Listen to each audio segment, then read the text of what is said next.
প্রায় ধ্বংসের পথে পড়ে আছে ইতিহাস ঐতিহ্যের সাক্ষী উলিপুরের মুন্সিবাড়ি। 18 শতকে নির্মিত এই দৃষ্টিনন্দন বাড়িটি এখনও বহন করে চলেছে তৎকালীন সময়ের কৃষ্টি আর কালচার। কুড়িগ্রাম থেকে রফিকুল ইসলাম রফিকের পাঠানো ভিডিও চিত্রে দেখুন বিস্তারিত। উলিপুর বাজার থেকে মাত্র 2 কিলোমিটার দূরে প্রায় 39 একর জায়গার উপর মুন্সিবাড়ির বিশাল অট্টালিকাগুলো কালের সাক্ষী হয়ে দাঁড়িয়ে আছে। 18 শতকে বিনোদী লালের পালক পুত্র শ্রী ব্রজেন্দ্র লাল মুন্সির তত্ত্বাবধানে এই মুন্সিবাড়ি নির্মিত হয়।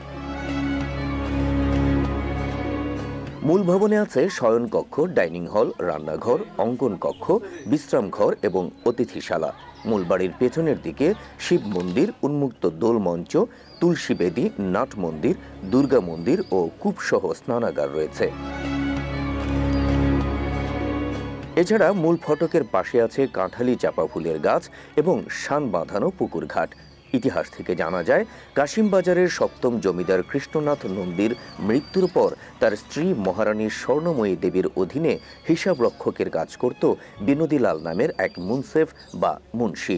কথিত আছে, একদিন বিনোদীলাল মুন্সি শিকার করতে গিয়ে একটি ব্যাঙের সাপ ধরে খাওয়ার দৃশ্য দেখতে পান।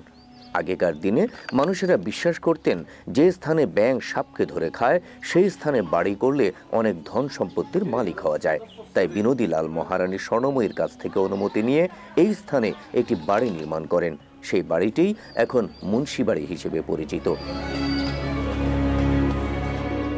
এরপর 1971 সালে মুক্তিযুদ্ধের সময় মুন্সিলালের বংশধররা কলকাতায় চলে গেলে বেশ কয়েকবার বাড়ির মালিকানা বদল হয়ে বর্তমানে উলিপুর মুন্সিবাড়ি বাংলাদেশ প্রত্নতত্ত্ব অধিদপ্তরের তত্ত্বাবধানে সংরক্ষিত পুরাকীর্তি হিসেবে নিবন্ধিত আছে।